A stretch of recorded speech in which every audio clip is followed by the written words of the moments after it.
Bienvenidas y bienvenidos a Escritoras Ocultas.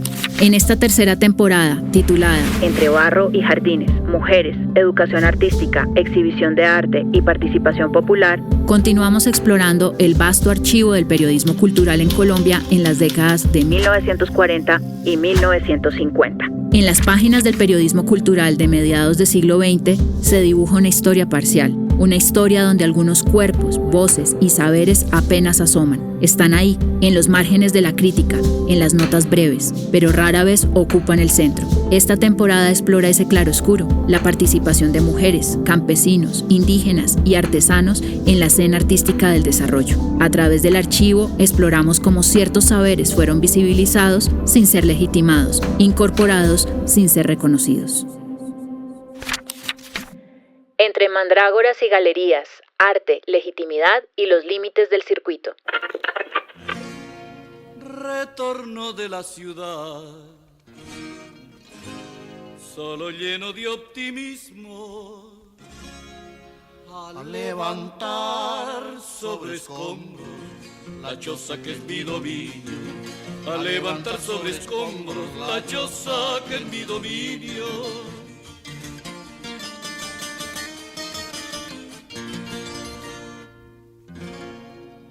Yegua con su potranca y mi vaquita lechera, las perdí en la cruel violencia, lo mismo la platanera, las perdí en la cruel violencia, lo mismo la platanera.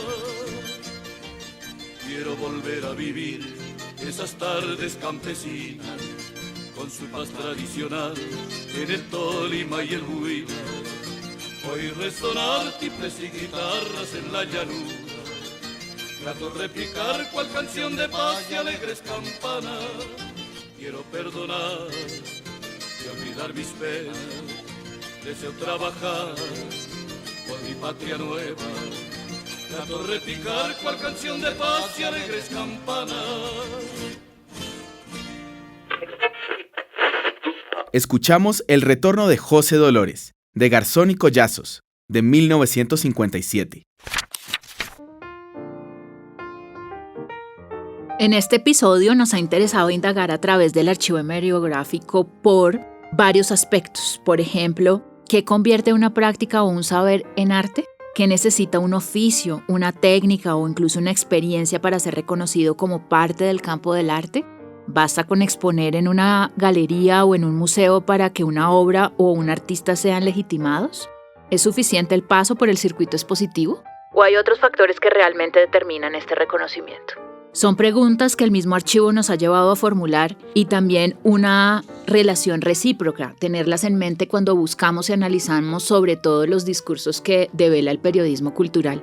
La primera relación que me gustaría poner sobre la mesa nos apareció de manera recurrente y evidente en la prensa de la década de los 50, y se trata de los vínculos entre el arte y la asistencia social. En episodios pasados hemos hecho algunas conexiones cuando nos topamos con la formación femenina y las áreas en las que las carreras intermedias acercaban a las protagonistas del ámbito de las artes y a aquellas mujeres dedicadas a la asistencia social. No solo es una cuestión que toque a la educación femenina, sino también que plantea reflexiones respecto a quiénes son los agentes que están involucrados, los circuitos de exhibición, los artistas y aquello que se exhibe.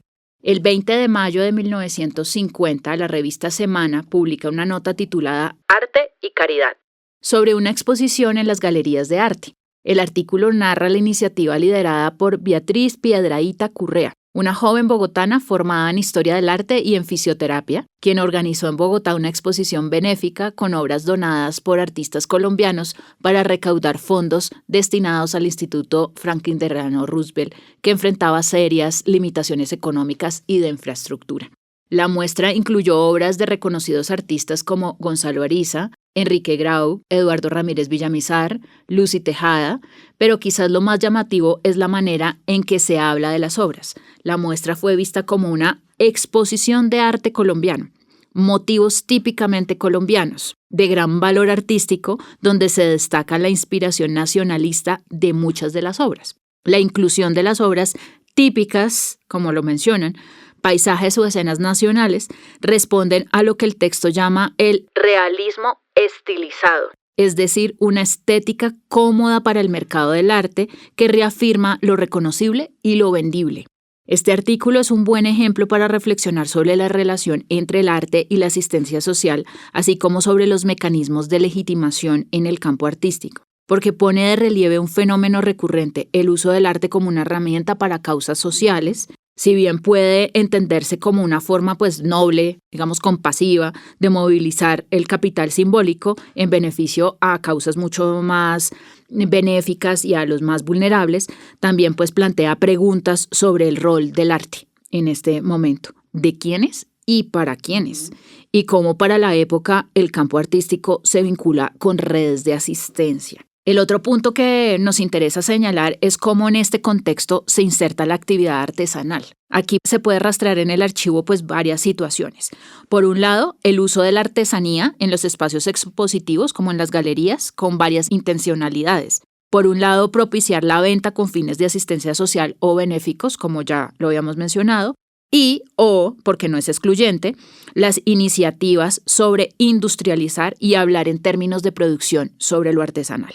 En cualquiera de los casos, nos interesa resaltar la manera en que para la época se habla o se denomina el trabajo artesanal, que está vinculado de forma directa con la denominación de lo popular. En este sentido, ilustrar con un artículo anónimo de la revista Semana del 2 de diciembre de 1950, titulado Pequeñas industrias, tazas, pocillos y platos. Este artículo describe la producción artesanal del Carmen de Viboral en Antioquia, que ya seguramente muchos saben es un centro de producción cerámico muy importante incluso hoy por hoy, en el que se destaca que la cerámica es el eje económico del municipio, señalando que cerca de 2.000 personas trabajan en el proceso manual de fabricación. Hay un interés por iniciar e indicar que si bien la producción cerámica genera empleo, gran parte de la población se debería industrializar para ser competente ante una industria extranjera de loza, de vajillas, etc. Hay aquí un interés sobre la industrialización. Lo interesante aquí no es solo la tensión entre lo artesanal y lo industrial, que digamos que es frecuente dentro del cubrimiento de lo artesanal en la prensa, sino también la forma en que se describe ese trabajo manual. Se describe como arcaísmo feudal o primitivo. Este adjetivo ya de por sí es bastante coyuntural porque también se ha utilizado para calificar aspectos artísticos y recordemos que lo mencionamos cuando hablamos de Sofía Urruti en episodios anteriores y para esta misma época. Aquí hay una mirada de lo artesanal como atrasado, como rústico, como arcaico, desvalorizando cualquier ámbito simbólico, pero reconociendo un potencial hacia lo moderno que representa la industria. En este punto se juntan varias problemáticas que hemos descrito en varios episodios y en temporadas. Un artículo anónimo de la sección de mujeres de la revista Semana del 23 de junio de 1951 sobre los talleres de cerámica Gomar nos pone de relieve varios asuntos. Voy a comentar un poco del lenguaje del artículo. El artículo, subtitulado A Fuego Rápido, inicia así. Entre las cosas interesantes de la exposición de arte femenino en Bogotá figuran dos pequeñitos bibelots que representan una pareja de indios huitoto y la cabeza de un indio, obras de Magola Montaña de Izquierdo. Y hemos abordado el asunto de la participación y la representación indígena en episodios pasados. Ahora, ¿cómo se describe a Magola Montaña de Izquierdo? Dama bogotana que hace 30 años, cuando era muy cortejada por los cachacos de melón y cuello duro, figuró como una de las bellezas de la capital colombiana. Se casó con Bernardo Izquierdo Toledo, con quien viajó a Europa. En su matrimonio hay 3 hijos, Clemencia 24, casada con Daniel Scholz Pombo, Ivonne de 22, casada con Mauricio López Reyes y Francisco de 13. Magola, figura obligada en las fiestas de sociedad, cooperadora de los comités de beneficencia y cuya opinión resulta indispensable siempre que se va a elegir a Miss Bogotá o a Miss Cundinamarca, dedica sus ratos libres a sus 2 aficiones, la literatura y la escultura. Hace poco reemplazó a su hija Ivonne en la dirección de las páginas femeninas de El Liberal y El Espectador. Primero, descrita a partir de su cuerpo y su belleza en relación además del cortejo. Segundo, descrita a partir de su matrimonio que posibilita además su viaje a Europa. Tercero, descrita a partir de la maternidad. Cuarto, descrita a partir del relacionamiento social, su capital social y la asistencia social, campo que, como mencionamos hace un instante, está muy estrechamente vinculado con las dinámicas del arte. Quinto, la literatura y la escultura como aficiones de tiempo libre, que ya en otros episodios hemos mencionado. Y finalmente, su actividad dentro del periodismo. En este caso es el periodismo femenino, pero difiere un poco de lo cultural. Para los que nos siguen ya lo hemos mencionado varias veces. No se trata de desmeritar a Magola Montaña de Izquierdo, ni mucho menos, sino de señalar cómo es el discurso. Por un lado, nos evidencia la manera en que esta época se ve a la mujer y de otro lado, resaltar cómo estas formas configuran una estructura que se transmite en el tiempo. Reflexionar desde nuestra contemporaneidad cómo se legitima el papel o el rol de la mujer desde la palabra, desde el discurso, a través del cuerpo, a través del matrimonio, a través de la maternidad. Vuelvo al artículo, que nos relata cómo Magola Montaña trabaja para la fábrica Gomar, siendo además socia del mismo. Aquí, para contextualizar, la fábrica Gomar es de Enrique Gómez Campuzano, hermano del artista Ricardo Gómez Campuzano, y tiene esta fábrica con Olga Kopp y con Magola Montaña y su esposo. El artículo indica las posturas que ya he mencionado sobre una necesidad de mercado de la cerámica y de la tecnificación, y de nuevo se refiere al trabajo artesanal como, y dice, y abro comillas, a pesar de que, igual que en todos los pueblos, la cerámica artística ha tenido en Colombia diversas manifestaciones en todos los tiempos, no son muchas las obras que acreditan su desarrollo aquí. El alfarero, como el boyacense de Ráquira, trabaja el barro a una hora después de siglos con la misma incipiente técnica de la colonia, y más con fines utilitarios que estéticos. En el Perú ocurría algo parecido a pesar de la rica tradición incaica, hasta cuando los particulares y el gobierno decidieron industrializar el barro. En Colombia se ha hecho no pocos esfuerzos en igual sentido, pero sin la persistencia necesaria. Como decía el artículo, que sintetiza muchas de las problemáticas que estudiamos, y a todas estas el artículo nunca se detiene a describir las figuras indígenas de donde arranca. Me uno a esas preguntas con las que abres, pero particularizándolas con respecto a la figura del artista. ¿Qué convierte a alguien en un artista? Un título académico, una técnica legitimada, una exposición en una galería, o hasta con la mirada sensible, la capacidad de imaginar y el acto de transformar un objeto en algo que interpela al mundo. Analicemos una historia publicada en Semana en 1953, en plena década en que Colombia, como muchos países latinoamericanos, redefinía su idea de modernidad cultural. La historia de Juan Sarmiento, tendero de Fusagasugá, pone en tensión los criterios desde los cuales se otorga o se niega legitimidad artística. Voy a leer un fragmento del texto Mandrágoras, nada de abstraccionismo, revista Semana, 14 de marzo de 1953. Abro comillas. El dueño de la tienda El Horizonte en Fusagasugá es un tipo agradable que junto con la mercancía pasa las últimas noticias o chistes a sus clientes. Su negocio es bueno y la tienda siempre está llena de clientes. Este dueño se llama Juan Sarmiento y su interés no está exclusivamente dirigido a la mercancía buena de su tienda, sino también hacia cosas más altas, la música, las artes. Sarmiento toca la guitarra y canta y se divierte en sus ratos libres con ese pasatiempo. Pero eso no es todo. Los domingos se va al campo, cerca de los ríos y riachuelos, para buscar raíces y pedazos de madera cuyas formas extraordinarias llaman la atención a su imaginación fértil.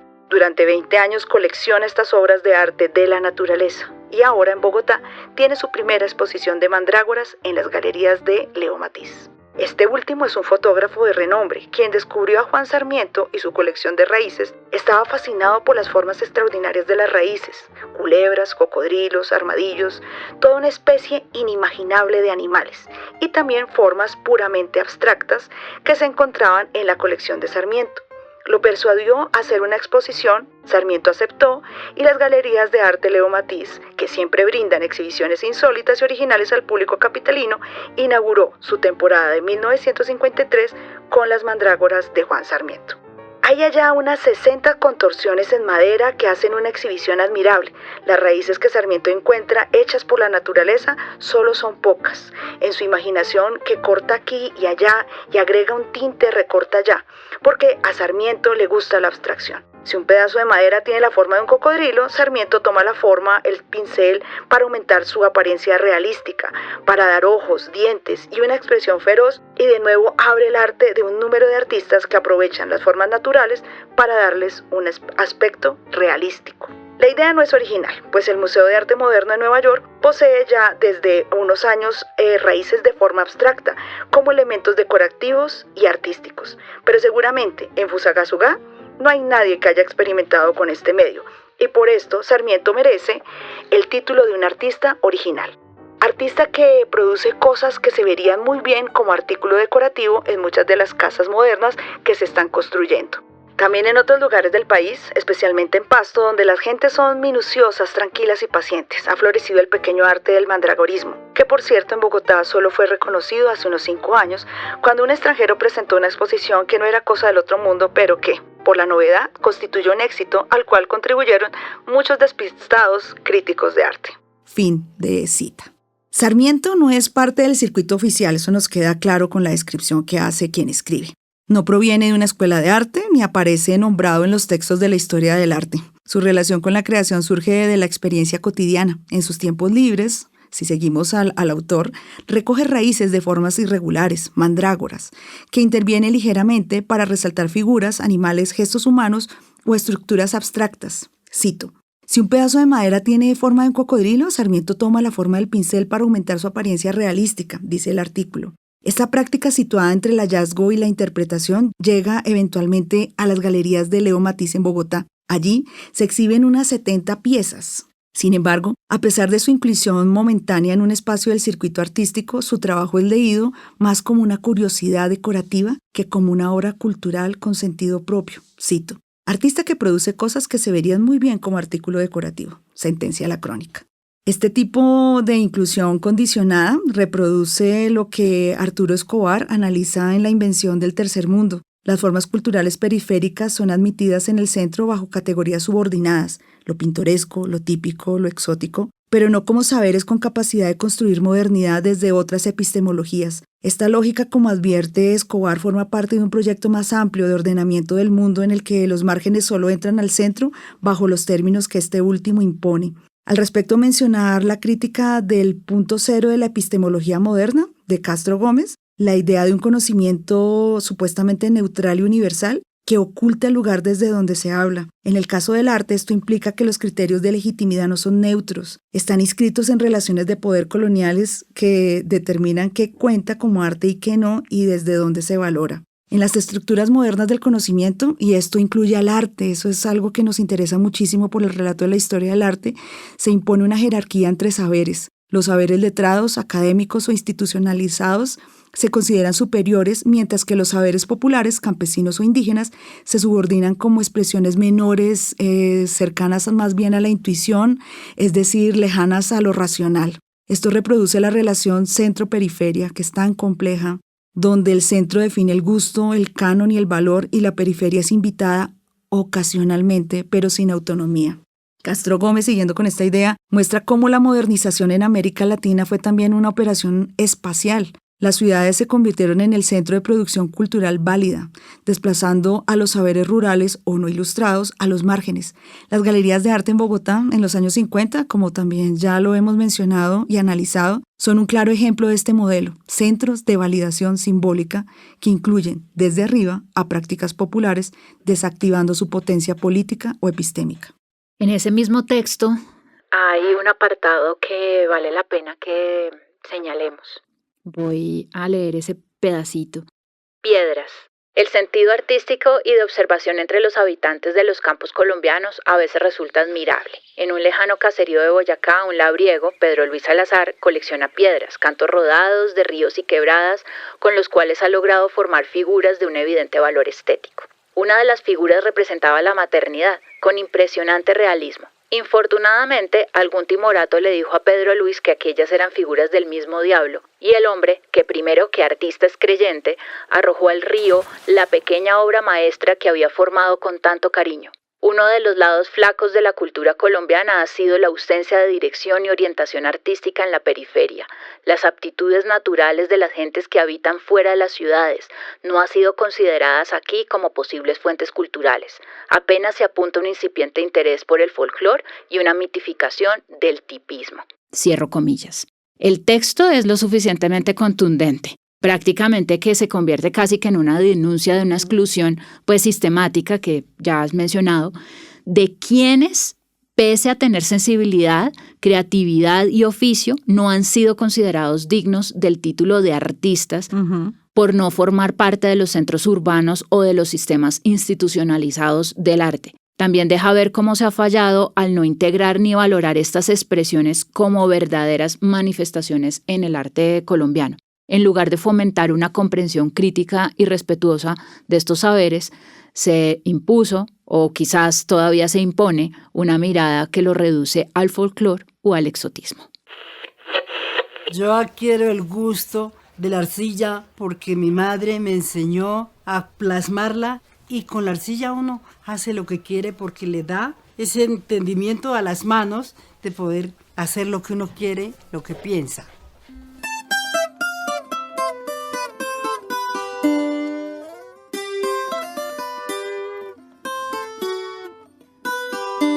En la vida que yo me conocí de niña, eran muy poquitos los talleres que habían, artesanales, eran familiares, los talleres eran familiares, la mujer era la alfarera, muestra eso, el trabajo del hombre era alistando el material, como alistando el barro, trayéndolo de la mina, poniéndolo a ablandar y apodando los potreros para que fuera secando las ramas, porque en ese entonces quemábamos era con ramas, mi abuelo hacía la quema con 15 tercios de rama, esa era la medida del punto que ellos tenían, que era el ojímetro, para darle punto al horno.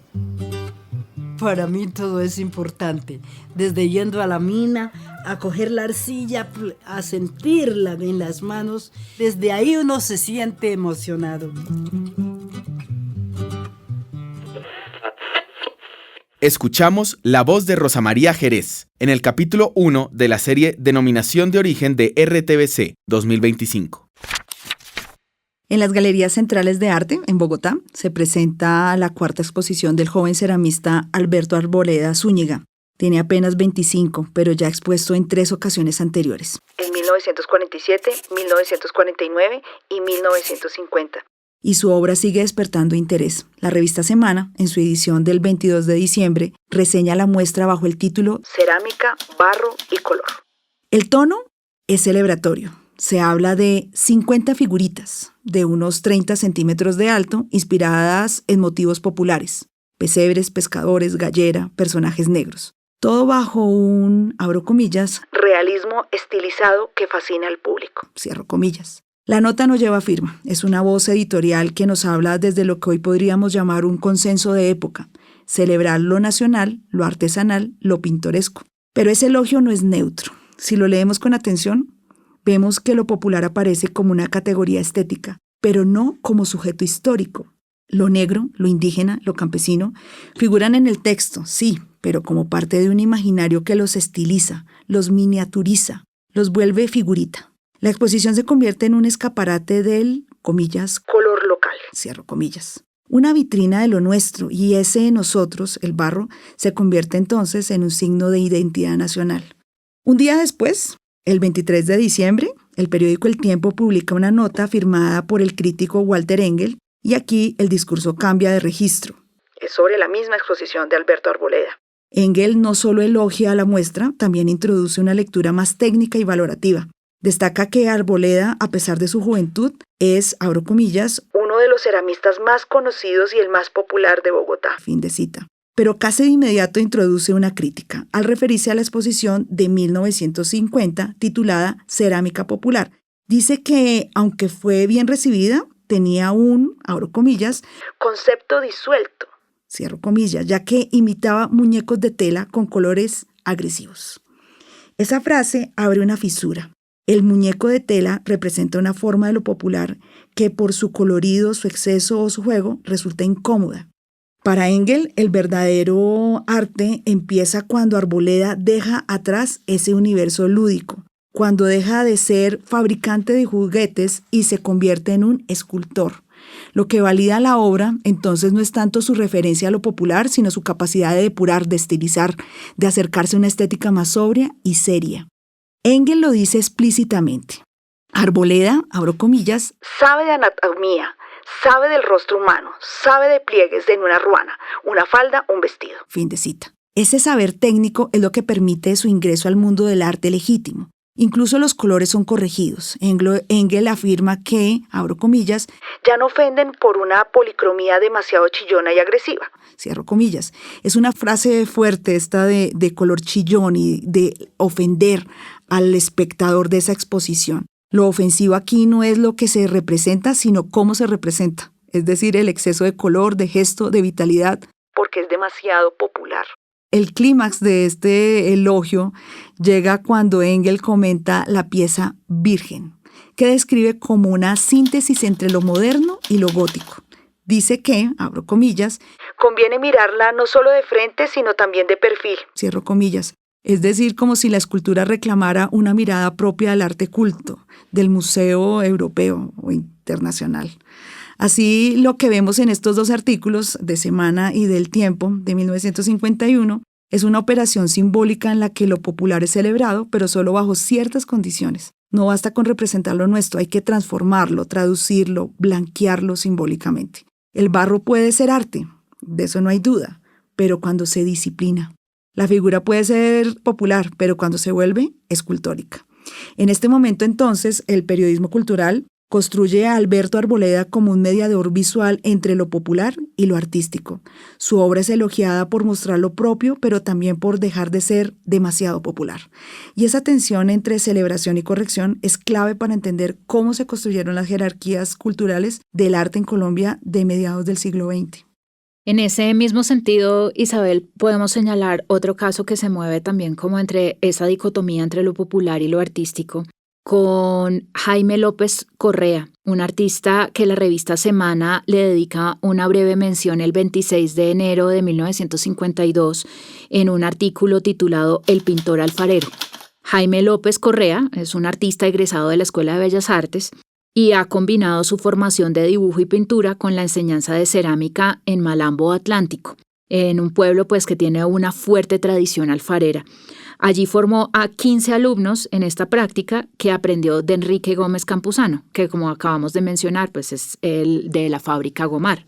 Aunque se indica que en Barranquilla no vendió ninguna obra, en el artículo me lo mencionan así, López abre su tercera muestra en Bogotá con óleos y pasteles que retratan escenas locales como pescadores y mujeres de Malambo en las galerías de Leo Matisse en Bogotá. No solo es un caso que también pendula entre lo popular y lo artístico, sino también indica ciertas dinámicas entre centro y periferia y también en las dinámicas del mercado, ¿no? Ahora bien, la calificación de la cerámica dentro del circuito del arte empieza a virar un poco. En esa misma revista, el 15 de noviembre de 1952, se realiza una reseña sobre una exposición en el Museo Nacional. Allí se exponen varios cuadros de Gonzalo Ariza y algunas cerámicas. En ese artículo se señala, entre otras cosas, las cerámicas van a ser de Elvira de Nieto y de Sofía Urrutia. En ese artículo se señala lo siguiente.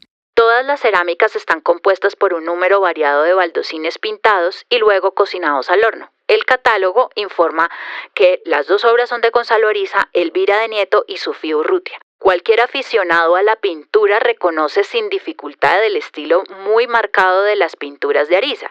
Pero en las cerámicas ni siquiera el experto podría decir con certidumbre si tal obra es un Ariza, un Urrutia o un Nieto. Claro está que Ariza es el maestro y Urrutia y Nieto sus discípulas. Sin embargo, la calidad de ejecución, tanto como el estilo de los artistas convergen hacia un punto donde la identificación no queda fácil, excepto en el catálogo de los precios. Se puede ver que las obras de precio mayores a 350 pesos son los de Ariza. Cierra comillas. He aquí una valoración de la cerámica por la autoría, ¿no? Y una relación clara entre maestro-alumnas, entre hombres y mujeres, aunque el artículo indica que la única cerámica vendida, entre otras cosas, es la de Sofía Urrutia. Al mes de esta exposición, Alberto Arboleda expondrá sus cerámicas en una exposición conjunta con Ramírez Villamizar. en la Sala Gregorio Vázquez de la Biblioteca Nacional y queda registrado en semana del 20 de diciembre de 1952. Pues cierta vez, no olvido, hice alto en el sendero a ver plasmar su barro a un hombre alfarero. Esta es la frase del pie de foto de 6 mujeres con sus cerámicas en un artículo de semana del 30 de noviembre de 1953, titulado Cerámica, la dócil arcilla. Allí se publica: Plan, todas para una y una para todas, en el Colegio Mayor de Cundinamarca de Bogotá. Es la sigla del grupo de 4 de las 6 simpáticas y bonitas muchachas que terminaron este año su curso de arte y decoración y exponen una muestra de su habilidad en las galerías centrales de arte. El artículo señala que ellas ahora planean abrir un taller para trabajar en equipo y que varias de las cerámicas fueron separadas por Vika Marotti de Goenaga, de quien hablamos en nuestros primeros episodios en esta temporada. Otras cerámicas fueron, entre otras cosas, enviadas a Rojas Pinilla, al presidente en este momento. Y recordemos que Vika Marotti es la que dirige el curso de arte y decoración para esta época. Pero quizás lo más interesante es, de nuevo, cómo se califica el trabajo cerámico en contraste con lo indicado hace unos minutos con la exposición de Gonzalo Ariza, Arboleda y Ramírez Villamizar. Entonces el artículo menciona más adelante lo siguiente: las gentiles alfareras no pretenden haber creado obra artística perdurable. Ellas, más que nadie, saben que el valor de sus cerámicas, estilo muy uniforme, notorias influencias de escultores como Arboleda y Ramírez Villamizar, es esencialmente decorativo. Lo que sí es necesario destacar es el valor humano que especialmente en Colombia tiene cualquier manifestación femenina, porque cada una significa que la mujer se va librando paso a paso de tradiciones y prejuicios y comienza a ocupar el lugar que le corresponde en la sociedad. Cierro comillas. Aquí se presenta una visión limitada sobre la producción artística femenina al reducir, por supuesto, el valor principalmente a lo decorativo y al plano de lo humano, ¿no? Al destacar que las alfareras pues no pretenden haber creado obra perdurable, se refuerza una jerarquización en que las prácticas manuales, especialmente cuando son ejercidas por mujeres, quedan relegadas a un estatus inferior dentro del campo artístico.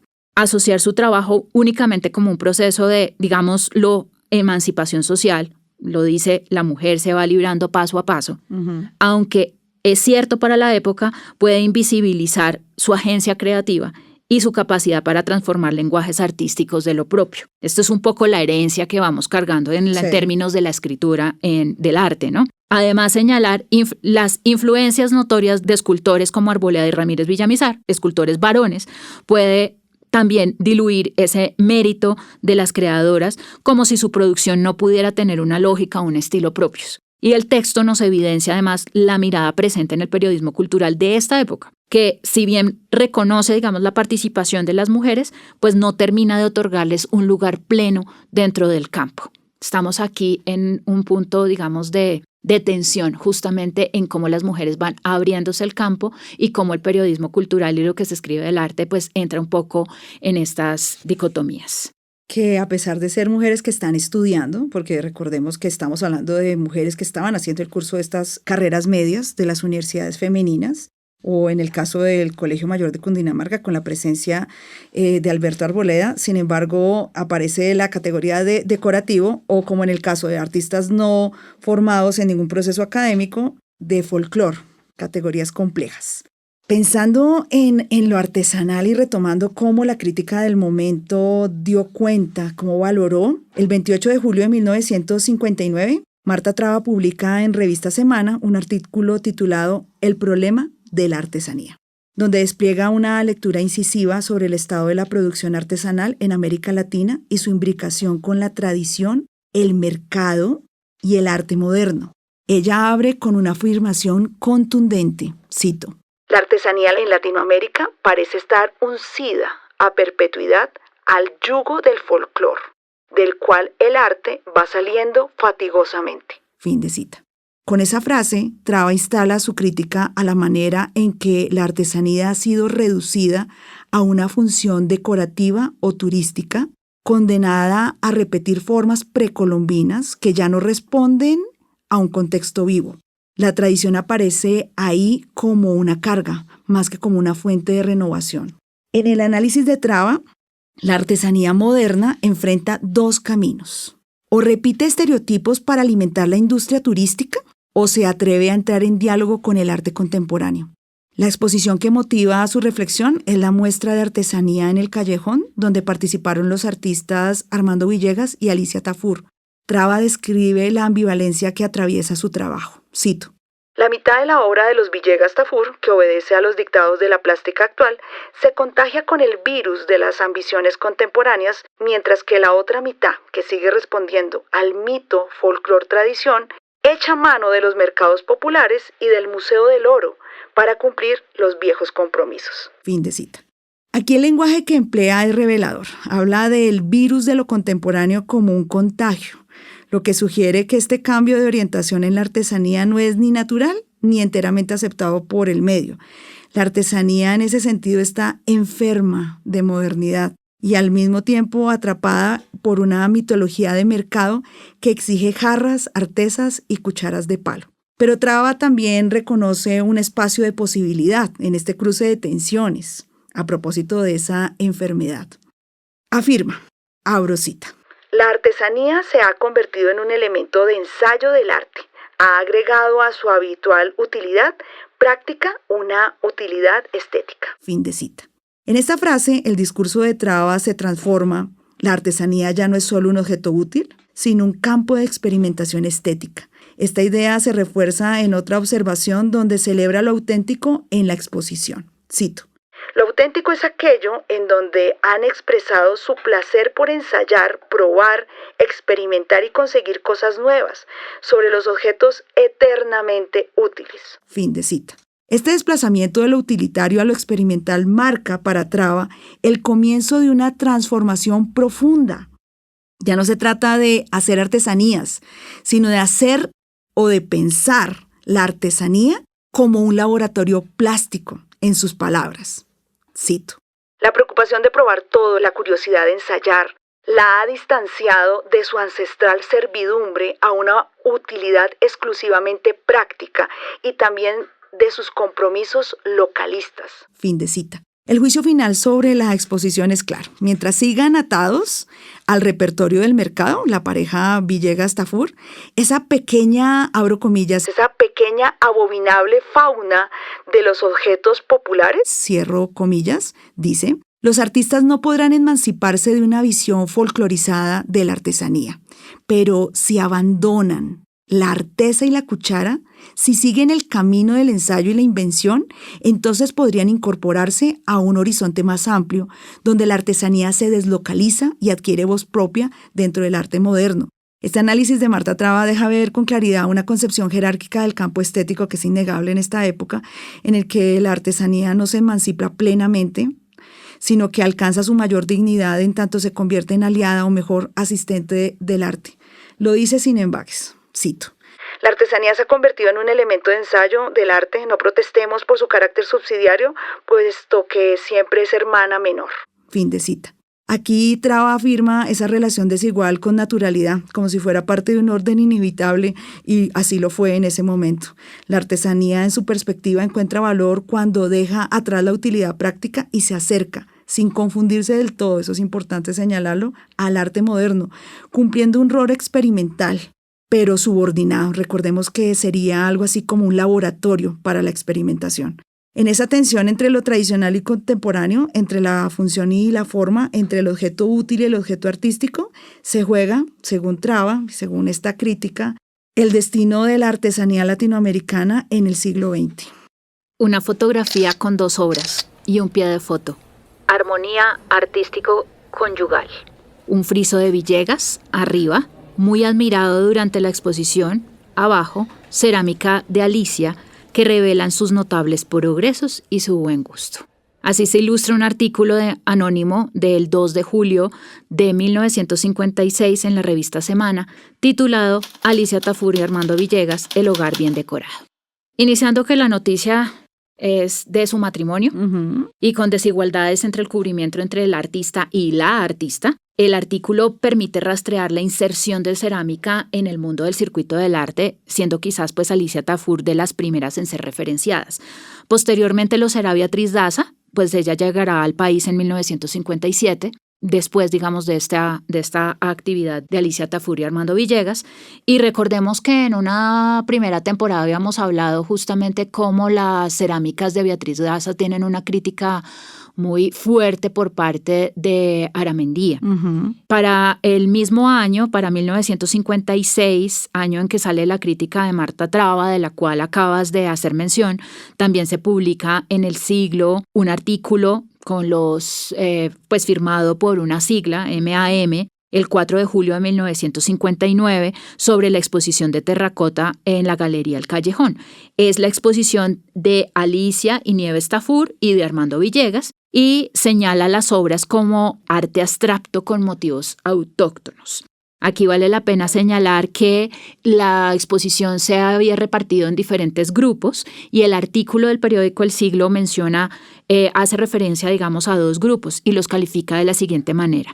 Uno, en el que las formas utilitarias o suntuarias vienen enriquecidas con una decoración indigenista, como los cojines con motivos estampados, las ollas y cazuelas vidriadas o los adornos personales en bronce o cobre. Y el otro, que agrupa con un conjunto de objetos pertenecientes a las artes menores, como tablas policromadas, crucifijos de esmalte sobre el cobre, etc. Cabe señalar como de interés particular la colección de máscaras de tipo totémico y el conjunto de cerámica animalística de un ingenio y refinado primitivismo.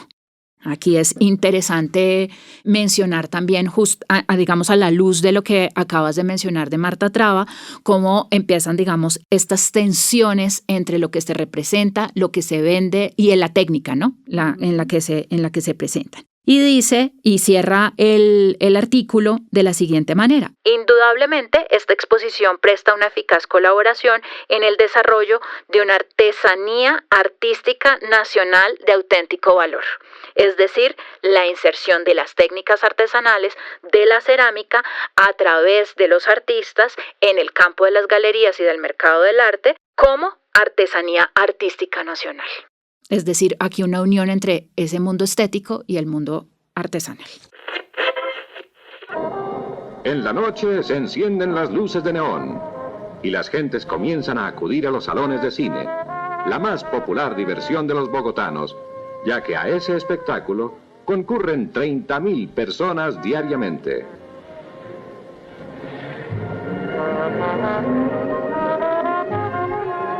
Pero los más discurren lentamente por la Avenida de la República para detenerse ante las vitrinas de las tiendas de comercio.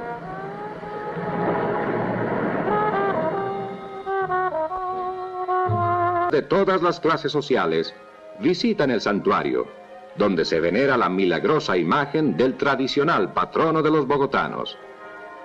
En el funicular o a pie, los peregrinos ascienden al cerro y cumplen su doble propósito de distraer la mañana del domingo y de rendir tributo al Señor.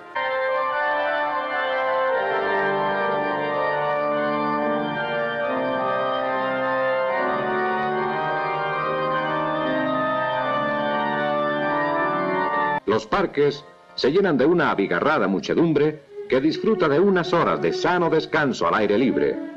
Los fotógrafos ambulantes tienen más trabajo que nunca y los niños gozan las mejores instantes de esparcimiento.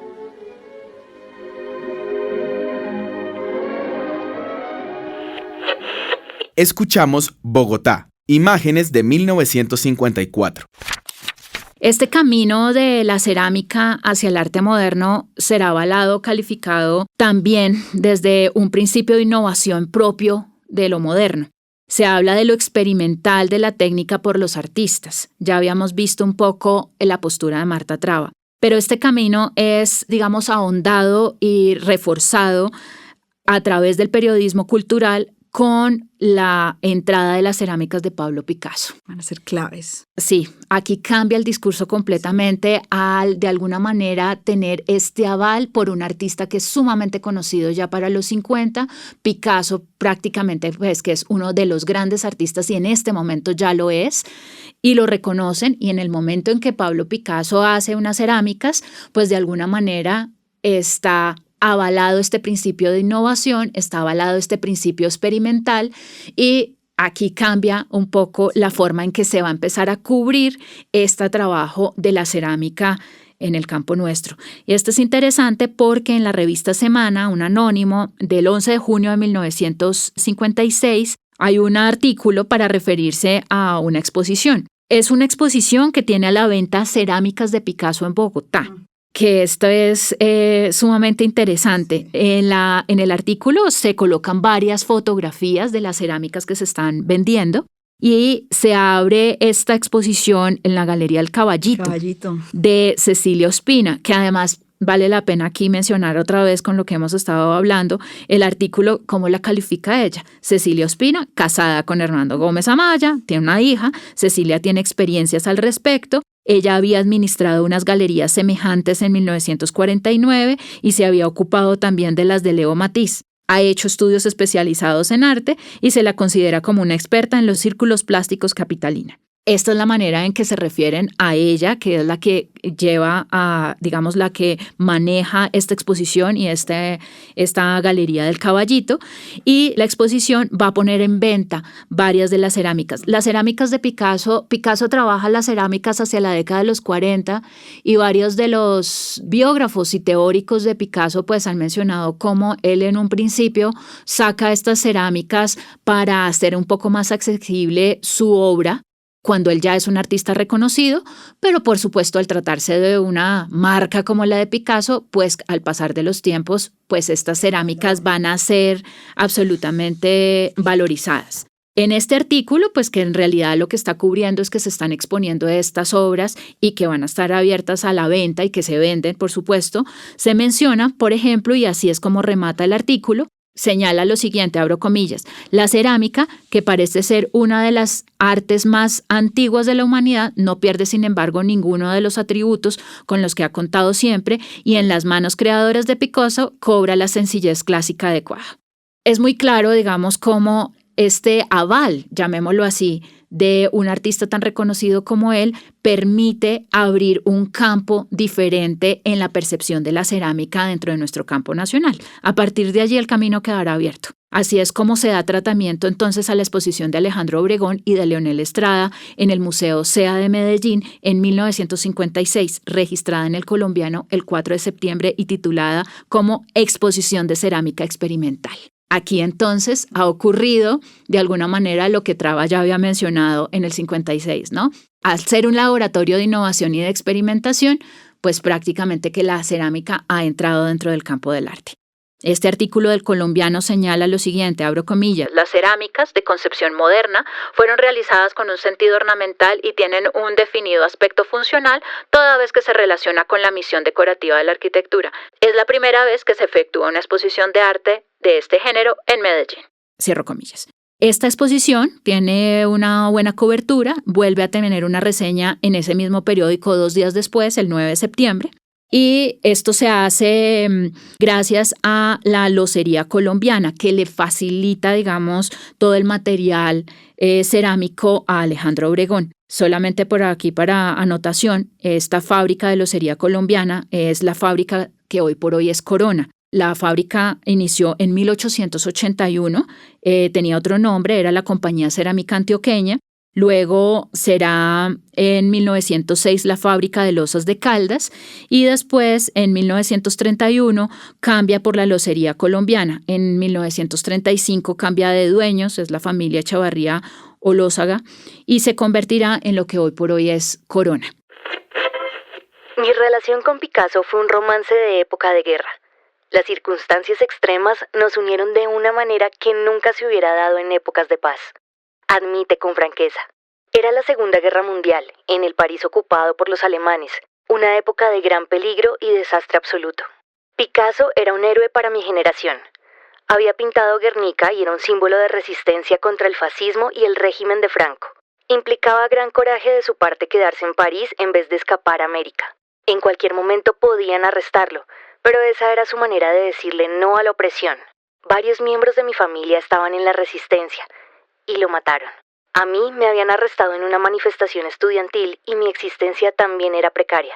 Los alemanes odiaban a los estudiantes de derecho, así que yo había cambiado la abogacía por mi verdadera pasión, el arte. Todos podíamos morir mañana.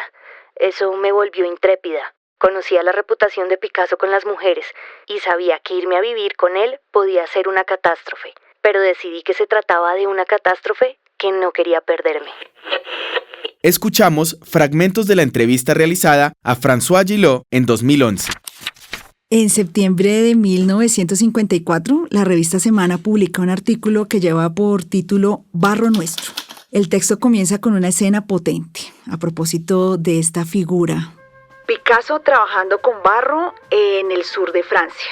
Desde ese gesto, el artículo nos invita a pensar que la cerámica, hasta entonces considerada un arte menor, puede sentarse al lado de la escultura, no porque lo imita, sino porque lo hereda. Importante señalar que Picasso, para estudiosas de la obra de Picasso, en realidad ha tenido contacto con la cerámica desde principio de siglo, pero es este momento del sur de Francia, es este Picasso que deja de vivir en España en el contexto de la Guerra Civil Española y migra, no podríamos decir exilia, pero sí se va al sur de Francia y como lo comentabas ahorita con la experiencia de Alejandro Obregón, al que la locería colombiana pone a su disposición todos los materiales, es decir, ahí se cumple esta idea que Marta Traba en el 59 va a considerar como qué se necesita para que en realidad la cerámica puede ser un laboratorio de experimentación.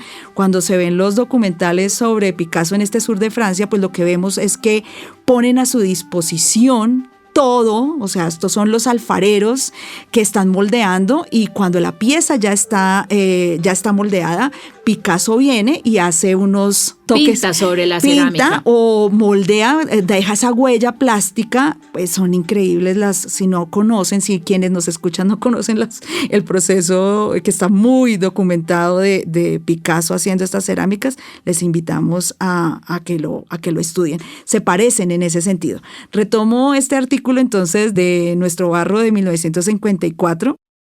Otra vez volviendo sobre el artista, sobre Alberto Arboleda. Hace un momento lo mencionábamos en esos primeros años, ¿no? Exposiciones desde el 47, pero con dos textos que a propósito nos hablaban de la exposición del 51.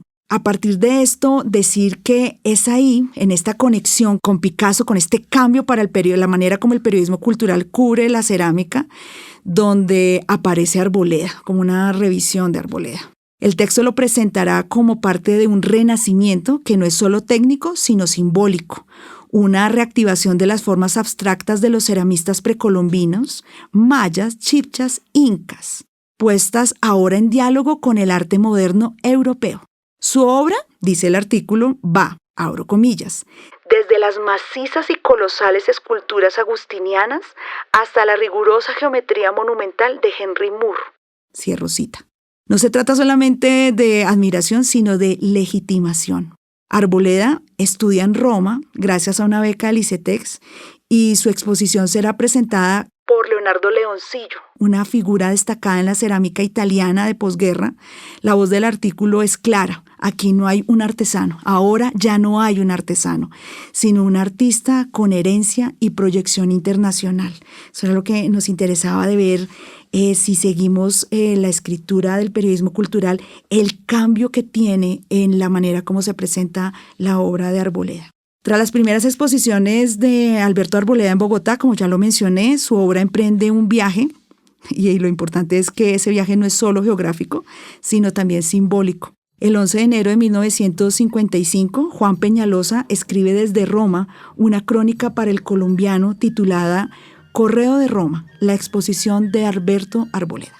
Peñalosa narra la inauguración de una muestra de cerámicas del artista colombiano en la Vía Vittoria, en el barrio artístico de Roma. El artículo destaca ante todo la sorpresa del entorno romano, abro comillas.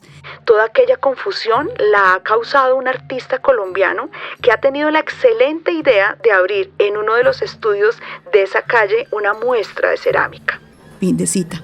La exposición, según Peñalosa, atrajo tanto a diplomáticos y burgueses como a artesanos y estudiantes, pero lo que resalta es la reacción de, y abro comillas, la manera como presenta la reacción de la gente del oficio, interesada en saber lo que un muchacho de aquellas tierras podría anunciarles en su nuevo mensaje. Cierro comillas. Recordemos que Alberto Arboleda es un artista payanés, que ha nacido en 1925 y que aquí estamos viendo como esos momentos de su trayectoria, que ha pasado por Cali, por una formación también en Cali, que tiene que ver con una formación técnica también en artes, pero sobre todo, y lo que me parecía más interesante señalar hace un momento, es que ha podido viajar a Europa, ya no en el caso de estos artistas de principio de siglo que estaban financiados por el Estado, sino por el ICETEX. Uno de los momentos más significativos del texto es la cita de Leoncillo Leonardi, figura destacada de la cerámica italiana de posguerra, quien al presentar la obra de Arboleda afirmó, abro comillas: la nobleza de estas cerámicas, la novedad de su forma, el colorido y el dibujo son cosas que se encuentran reunidas solamente en la obra de un claramente nato. Cierro cita. Lejos de apelar a lo ingenuo, a lo folclórico, el artículo construye un retrato de Arboleda como un artista que trabaja con ternura, dedicación y amor. Peñalosa insiste en ese vínculo afectivo con la materia, abro comillas. Yo pienso que en su interior las ama. Y al concebirlas, moldea las plantas con amor. Tiene que ser así, porque cuando las mira y enseña a los asistentes, les sonríe como lo hiciera a su propio hijo. Fin de cita. El artículo también señala un giro en la obra del artista. Arboleda esta vez se ha desembarazado un poco del tema estrictamente costumbrista para hacerse más universal, sin que por ello hayan perdido su justa proporción los grandes motivos del arte chibcha o del quimbaya. Fin de cita. Esta transición no se presenta como un abandono de lo local, sino como una búsqueda de resonancias más amplias en un contexto extranjero que aún no posee, según el autor, los elementos necesarios para juzgar su folclore. Por ello, Arboleda opta por el medio término, explorando formas y colores que puedan comunicar sin necesidad de traducción cultural. O sea, pensemos cómo puede ser recibida una obra, una exposición de cerámicas con una vinculación popular en un contexto como Roma, que el autor, Juan Peñalosa, claramente dice, no tienen la menor idea de ese contexto, no tienen por qué saber el contexto folclórico colombiano. 4 años después, el 10 de agosto de 1959, periódico El Siglo, anuncia una nueva exposición de Arboleda en la Galería El Callejón de Bogotá. El tono del artículo es celebratorio. Destaca la relevancia del evento como, abro comillas, un acto de inusitada importancia cultural. Cierro comillas. Y describe al artista como el más afamado ceramista colombiano y uno de los artistas más originales del país. Cierro comillas. La muestra incluye 70 obras, esculturas, relieves, losas decorativas, jarrones y botellas, junto con 13 collages textiles, titulados Instrumentos musicales. El texto resalta no una ruptura con el pasado, sino una ampliación del repertorio técnico y expresivo. La obra actual es descrita como fruto de las más variadas y complejas novedosas técnicas de la cerámica moderna, resultado de 5 años de trabajo y experimentación en Europa. La importancia del viaje y la legitimación, ¿no? Sí. El artículo no olvida su etapa anterior, recuerda sus, y viene el término, cerámicas populares. Esto es como ya si fuera cosas del pasado. Del pasado, parte de su incipiente un lastre, proceso. Sí, un lastre que Europa logró al menos transformar a base de experimentación.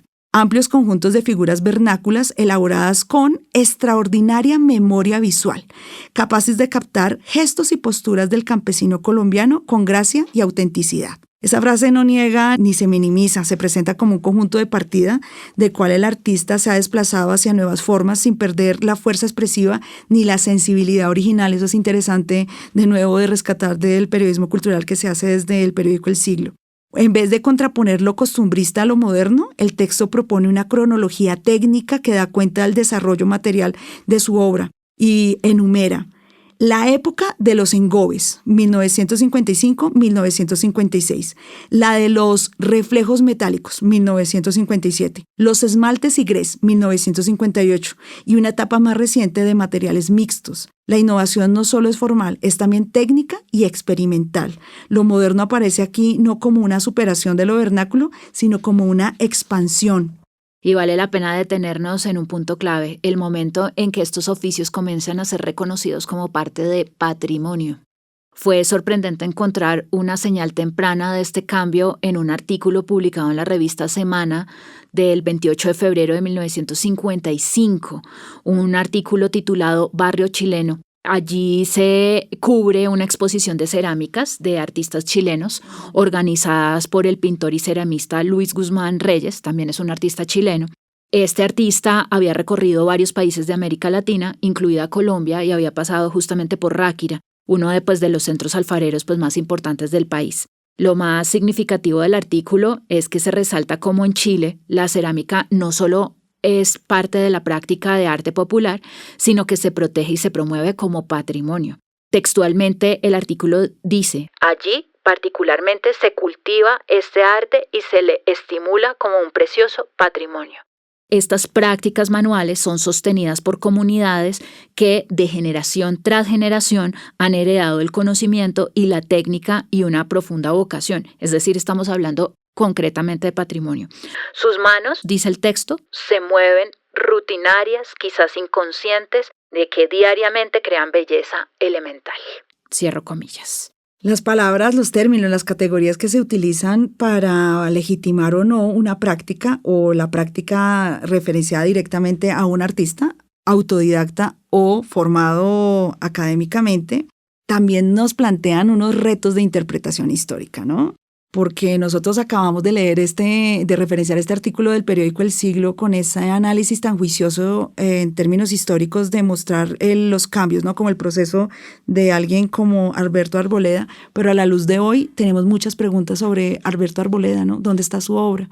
1959, ese año en que se referencia a esa otra exposición, será un año clave porque será el momento en que Alberto Arboleda va a recibir un reconocimiento con una obra cerámica que se presenta en el Salón Nacional de Artistas, en el 12º Salón Nacional de Artistas, que es Flor de Cicuta. A propósito, quienes no conocen la obra de Alberto Arboleda y en este momento entran y buscan esa cerámica, podrán darse cuenta de qué estamos hablando. Hay aquí una deuda importante desde la historia del arte en términos de cómo se ha cubierto justamente esta inserción cerámica, porque sí, digamos que se ha trabajado desde Alicia Tafur, por ejemplo, desde Beatriz Daza en términos de las mujeres. Recientemente se ha mirado un poco la obra también temprana de Carolina Cárdenas, por ejemplo, pero creo que es una deuda pendiente dentro de la historia del arte. Aquí hay muchos matices. Fíjense cómo desde el periodismo cultural ya nos deja ver además que hay unas dinámicas casi que podríamos decir que desde la sociología del arte que entran acá en tensión, y además otros artistas, ¿no? Está Nieves Tafur, que es ceramista y que trabaja terracota junto con Alicia y Armando Villegas. Entonces, hay aquí todavía un trabajo importante por explorar y unas dinámicas de cambio interesantes. También que en Colombia se va a demorar un poco más en entrar en esta dialéctica de lo patrimonial, pero fijémonos cómo ya en el 55 la palabra está ya dentro del periodismo. Ya hay una mirada de lo patrimonial en este tipo de actividades, aunque nosotros lo utilizaremos, digamos, varias décadas después, ¿no? Entonces, una pregunta sería, ¿esto es una cuestión solamente, o sea, esta manera de señalar y el arte producido por personas formadas o no formadas, y de esas categorías que hemos estado hablando a lo largo de este capítulo, era una cuestión solamente de los 50s?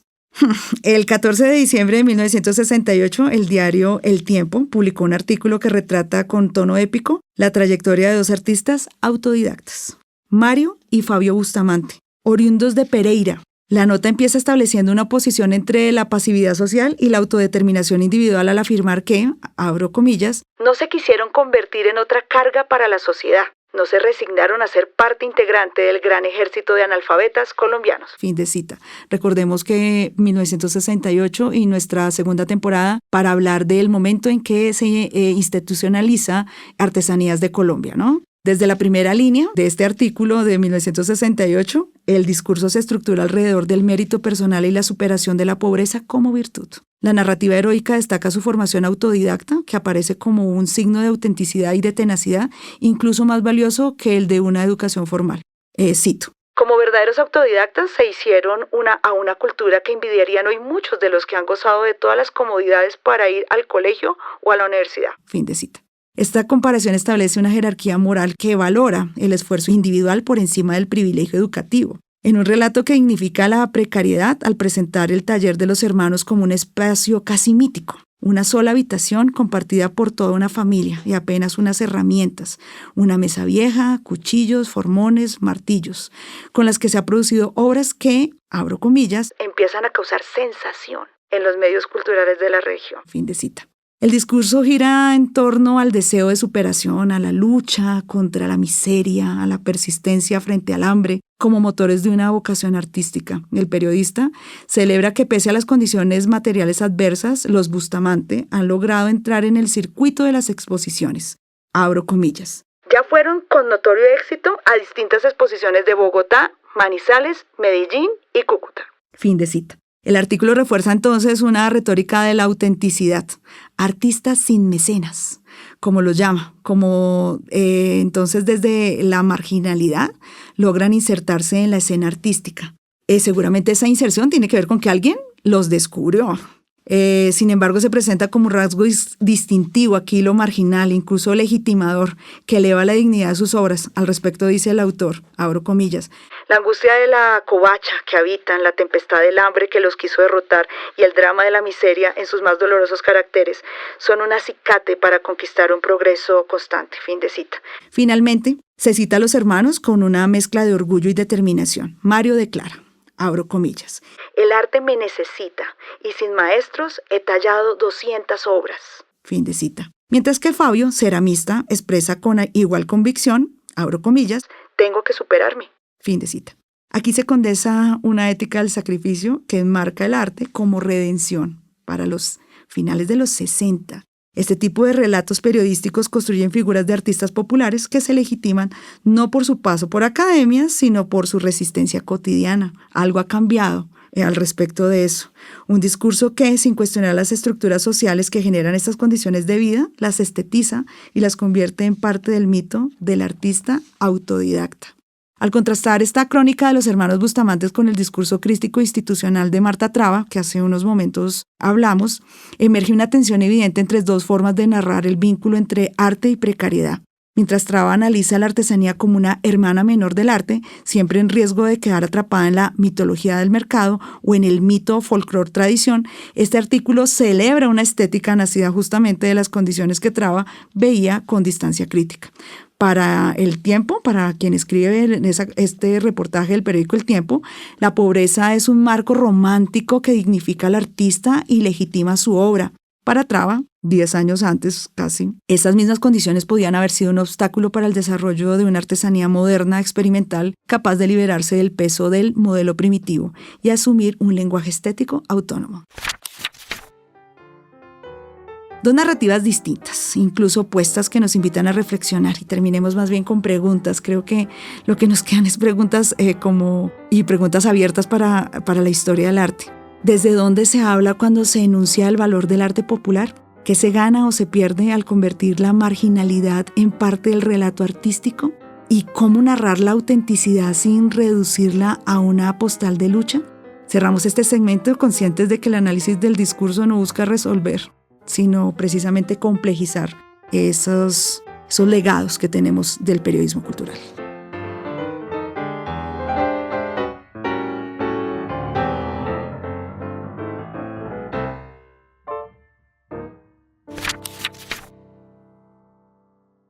Somos escritoras ocultas. Así como las obras necesitan transporte para llegar a su audiencia, las ideas también. Gracias a Somos Art en Movimiento por apoyar la circulación de escritoras ocultas. Investigación, Isabel Cristina Díaz y Paula Matiz. Asistente de investigación, Dana Valentina Camacho Lerma y María Sofía Barreto Mejía. Community Manager, Gabriela Díaz. La música, grabación, edición y masterización está a cargo de Inman Music. Diseño de la imagen, José Ruiz. Esto es Escritoras Ocultas.